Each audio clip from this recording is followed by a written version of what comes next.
Hey guys, how's it going? It's Kara here with another Guardian Tales video. And in today's video, I want to talk about the new patch that's coming out to the Korean server here on Thursday, January 13th. This is a translated version of the patch notes here. And let's go through them. This is a first reaction. I'm going to be going through them too. Also, I've always liked to look for these and see if there's any new freebies that are coming through our way when it comes to these patches. But I'm assuming there isn't one. They actually give me the option to give out free things. So I figured what a good opportunity to give out some freebies. There are only one per, I can only give them out to one person. So I figured, and I get 10 codes. So I'm going to be giving out 2 codes for this video. They're 10 summon controllers each. So it's 110 pull. I can only give them out. They're 1 per player instead of a coupon code for everyone. So all you got to do is subscribe to the channel, leave a comment saying summon 10. You can add other stuff to the comment, but at least it has to say somewhere in it saying summon 10, all one word, and that will be your chance to enter. I will announce a winner on the Discord tomorrow, so 24 hours from the time of this video going live. Let's get into the patch here. We got a new hero. And we won't know the specifics of the new hero until tomorrow. We got a couple things here, but we don't know everything. And so I don't really like talking about the new heroes until we get all the information. I like to see their animation, stuff like that, before I really get into this. So here's the new hero. We got excellent employee, Parvati. I have no idea how to pronounce that name at all. Looks like another critical strike chance party skill, which is kind of a bummer. I do like that they're doing that in the patch notes now. They used to not do that, so maybe I'm wrong there. Office supplies, which are exclusive weapons for excellent employee Parvati. Jesus, I have no idea what that name is, but here's the part that I can't really translate an image, so I'm gonna wait until this actually comes through the game and then we can break down the rest of her kit. But it's kind of weird that they're another character that's doing this critical chance increase on your team. It seems like they've been releasing a ton of those now. Okay, so we got a new short story, new collection of short stories for number 4 District 29 has been added. And then the change to illustration style, this is something they said they're going to be updating here in January. So here we are. This is coming through finally. So ability to change the illustration style is added. You can change the illustration style of the heroes in the detail window. Press a button. This is just breaking down how to do it. So as you can see right there, I think it's nice to have the option, but it's never something I ever considered I would even want. Sure, if they want to have the option, awesome. Number 4, we got heroes and equipment improvements. So in the case of AI, the problem of moving speed of Hannah and Carol was abnormal and is fixed. The issue where, okay, so these are just patch notes here, or these are just bug fixes, it sounds like. Okay, so number 4, we got some bug fixes. So in the case of the AI, problem with the movement speed of Hannah and Carol has been fixed.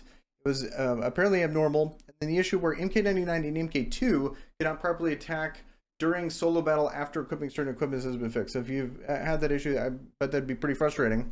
So here's something that's actually interesting, it looks like, because the bug fixes, you guys can just read yourself. There's really nothing special there. But this right here is Camazone Land, is a new season of Camazone begins. New year themed artifacts and special events has been added. Existing artifacts are rebalanced and reprinted, so normal stuff, but new difficulties added. So Conquer level 2 difficulty has been added, where higher level monsters appear and higher rewards can be attained. So I'm excited for that. We got some new, harder content, something I've been looking forward to, because I do like this content. It just got a little tedious, a little repetitive, but it is fun. This is some of the funner stuff, and I really like the previous change months and months ago, where you can just play it. Like, there is a season and there's a time gate for the season, but it's not, it used to be where you can only play it once an hour. And for them to increase it to where you can just play as much as you want, but there's like a 3-day period or a 6-day period, I really like that. So that's a great change. And here's another great change where they're adding more difficult content for us if you've been pushing, if you're kind of in the later game. Okay, so 5 new artifacts. So this kind of stuff, I feel like you can read on your own. I'm not going to sit here and break down every single artifact here in Camazone. This changes too much and it's really tedious, and most of the equipment is very similar. So as you can see here, here's all the stuff, and there'll be a link down below if you want to read specifically these patch notes so you can see exactly what got changed. So co-op mode change, that's typical. Coliseum improvements, let's see this. Improvements will be made so that the battle no longer matched with the opponent on this day of the battle. No longer matched with the opponent on the day of the battle. I think that's an issue with the translation there. Okay, so well, I always like these developer comments. Let's read these off. So Many nights have suggested blind matching and additional systems for Coliseum. The Coliseum behaved unintentionally, resulting in a number of negative experiences, resulting in reduced fun or dissatisfaction. Currently, the Coliseum displays a lot of information such as opponent's name, guild name, stats, placement, and hero composition on the ranking board. Based on this, knights can freely select opponents and enjoy the fun of attacking them. However, if you introduce the blind matchmaking system you suggested, you will have to give up a lot of information. In this case, the opponent's information that can be obtained from the attacking animation is almost lost, making it difficult to see the opponent's defense party composition arrangement to form a specific strategy or a specific party. As a result, we believe the experience that writers can feel may be damaged, so we are considering not developing blind matching. Okay, so I'm kind of torn on this when it comes to Coliseum. I like the fact that you can pick specific people. I like that. I feel like that's a big part of Coliseum is the strategy of, you know, offense has an advantage where you get to place things, and then it's up to your skill and knowledge of how the AI works to be able to win. And you only get a couple attempts per day, so having the advantage on the attacker side, I kind of like that. The blind matchmaking system, I feel like that goes completely against the core principles of what Coliseum is. But at the same time, I understand, you know, being able to just cherry pick the same weaker target and never having to go against some of the harder people, that could be a problem too. So I think there's a little balance there that I think there is room for improvement, but I don't know if blind is the way to go.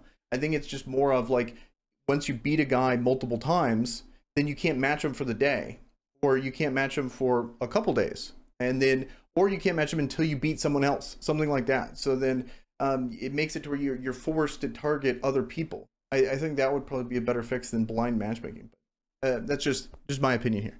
So now we got floating labyrinth expansion. So extended to the 76th floor. That's nice. So more harder content. I'm loving it. That's great. And then Japanese voices, cool. New collection. So that's the weapon for the new character. And then here is a whole list of other bug fixes that you can read at your own pace that I will not be going over in this video. Here, let's see some of the whale stuff. Usually at the bottom here is where, if there's going to be some free stuff, it would be down here. So we got subscription packs, new summon. I do like these stamina packages where I believe this is $5 for 500 stamina. I always like those. I would always pick those up. We got a new roadmap event, unofficial excellent employee. Roadmap events usually are pretty good. Guild rates coming out here soon. And then what else do we got? Okay, so costumes, especially if there's any seasonal costumes, definitely pick these up, so because you're never going to be able to get them again until next time where they do that holiday. Let's see if there's any cool weapon ones.